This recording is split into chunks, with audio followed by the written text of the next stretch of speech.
शांति रांची महावीर भगवान की नगरी चांदनपुर वर्तमान शासन नायक और जिनका वैभव और जिनकी कीर्ति इस क्षेत्र का अतिशय पूरे भारतवर्ष में नहीं देश विदेशों तक है। भगवान महावीर ने कभी भी दो उपदेश नहीं दिए। आज हम पंथ और परंपराओं में बट गए, कोई पंथवादी हो गए, कोई परंपरावादी हो गए। मेन तो महावीर भगवान की परंपरा है। किसकी परंपरा है? हम सब महावीर भगवान के परंपरा में हैं। पहले हम लोगों के दिगंबर श्वेतांबर के दो हिस्से हुए, फिर 13 पंथी 20 पंथी हुए, फिर उसमें भी कांजी पंथी एक और हो गए। श्वेतांबरों में भी अलग अलग बहुत सारे मत हो गए। दिगंबरों में भी बहुत सारे अलग अलग मत हो गए। कोई कुछ कहता है, कोई कुछ कहता है। कोई कहता है भगवान का अभिषेक करो, कोई कहता है भगवान के अभिषेक की कोई आवश्यकता नहीं, प्रक्षाल करो, खाली कपड़े से पोछो। कोई कहता है भगवान को फूल चढ़ाओ, कोई कहता है मत चढ़ाओ, कोई कहता है चरणों पे चंदन लगाओ, कोई कहता है चरणों पे मत लगाओ, फूल चढ़ाना सामने चढ़ाओ, कोई कहता है ऊपर चढ़ाओ, कोई कहता है नीचे चढ़ाओ। कोई कहेगा कि महिलाएं अभिषेक नहीं करेंगी, कोई कहेगा कि महिलाएं अभिषेक करेंगी। लेकिन महावीर भगवान ने सबको एक ही परंपरा में बराबर का अधिकार दिया। अब महावीर भगवान तो हमारे बीच में है नहीं, उनके लिखे हुए शास्त्र है और शास्त्र को पढ़कर ये बड़ी बेईमानी वाली बात है कि पुरुष लोग सब कुछ करें और महिलाएं कुछ ना करें। जिनके पेट से पैदा हुए हैं, जिनके पेट में रहे हैं, जिनके हाथ की रोटी खाई है, जिनके स्तन का दूध पिया है, जिनके साथ यानी कि जो श्रावक जो भी कोई पुरुष है, महिलाओं के बिना 1 मिनट भी नहीं रहता है। आज बहुत सारे लड़के 40-40 साल के हो गए, 45 साल के हो गए, 50 साल के लिए शादी के लिए महाराज आशीर्वाद दे दो, शादी हो जाएगी। शादी की जरूरत क्या है? महिलाओं की जरूरत ही नहीं है। कोई महिलाओं से अशुद्ध है, महिला तो ऐसी है, महिलाएं वैसी है, दोयम है, क्या है?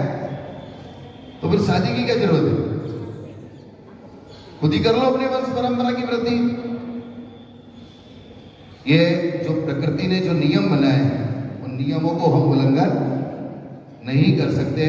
इसलिए आगम में, शास्त्रों में जो अधिकार पूजा पाठ का पुरुषों के लिए दिया गया है, सेम वैसा का वैसा अधिकार महिलाओं के लिए भी शास्त्रों में दिया। इसमें किसी प्रकार की कोई कहीं बाधा नहीं। आशंका समाधान, जिज्ञासा समाधान, दुनिया भर के समाधान नहीं कर रहे। वो समाधान के चक्कर में सब कंफ्यूज हो रहे। अरे एक आदमी सीधा अपनी भक्ति भावना करके धर्म साधना कर रहा है, उसकी जो भक्ति भावना होती है भगवान को दर्शन करके उसके मन में क्या भक्ति भावना आती है, वैसा काम करने का।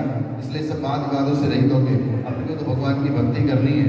और सब महिलाओं को हमारा बहुत बहुत आशीर्वाद है कि आप लोग एक महिला कम से कम 10 महिलाओं को दिया। और अब तो महिलाओं के लिए कानून है, अगर कानून के दायरे में आप खड़े हो जाओ तो भारतवर्ष में ऐसा कोई मंदिर नहीं है जो आपको गर्भ में जाने से रोक दे। आपको कोई भी नहीं रोक सकता।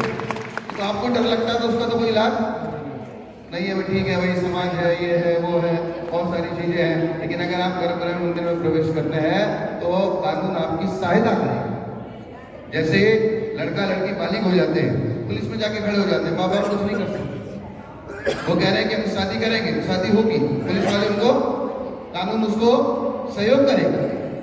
ऐसे ही आप खड़े हो जाओ, जाके खड़े हो जाओ तो कानून आपको सहयोग करेगा, आपके साथ में है। भारतीय संविधान का कानून है कि महिलाओं को शनि सिंगापुर, जहाँ महिलाओं का प्रवेश नहीं था, वहां भी यानी कि 100 साल से महिलाओं का प्रवेश नहीं था, वहां भी महिलाओं ने प्रवेश करके अंदर जाके पूजा पाठ किया।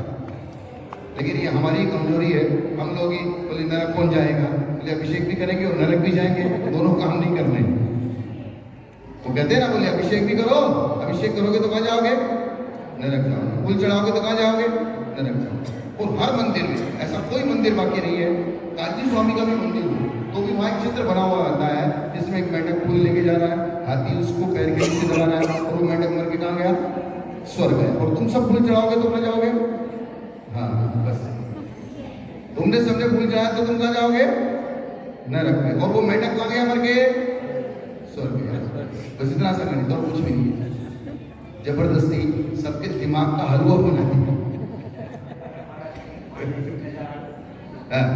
आचार्य शांति सागर महाराज का प्रकरण आता है, जब महाराज गर्भ में थे तब उनकी माँ को धोला हुआ था कि 1000 पत्तों के कमल से मैं भगवान की पूजा करूं। उस समय कोल्हापुर के राजा थे, उनके तालाब में वो कमल थे, विशेष रिक्वेस्ट करके व्यवस्था करके कोल्हापुर के तालाब से कमल मंगाए। ये तो प्राचीन परंपरा है। गुल्लिका जी शरण बेलगोला, भगवान बाहुबली का मस्तकाभिषेक गुल्लिका जी ने किया, इसलिए आपको घबराने की जरूरत नहीं है। अगर आप अभिषेक करके नरक जाओगे तो हम भी आपके साथ ही चलेंगे। अगर आप अभिषेक करके नरक जाओगे तो फिर हमको वही जाना है। इसलिए ऐसा कहीं भी आगम में लिखा नहीं है कि जो पूजा पाठ करेगा वो नरक जाएगा।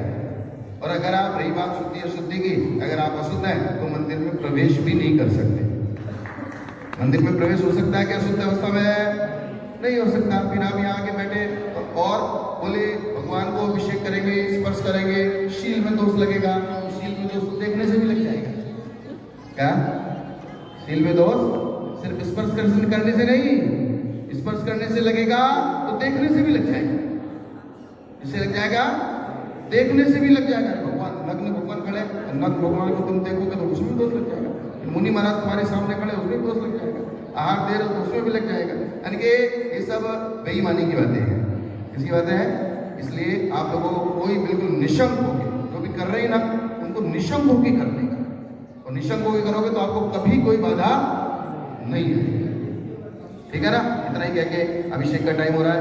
सब लोग महिलाओं के लिए मेरा बहुत बहुत आशीर्वाद है, और आप लोग एक एक महिला कम से कम 10-10 महिलाओं को तैयार करें। और ये क्या होता है, बातों बातों मंदिर में बैठ के आजू बाजू चर्चा करने की बजाय ये चर्चा करें। ठीक है ना? जय बोलिए शांतिनाथ भगवान की जय, महावीर भगवान की जय। चलिए परम पूज्य आचार्य वैराग्यनाथ जी महाराज की, समस्त आचार्य संघ की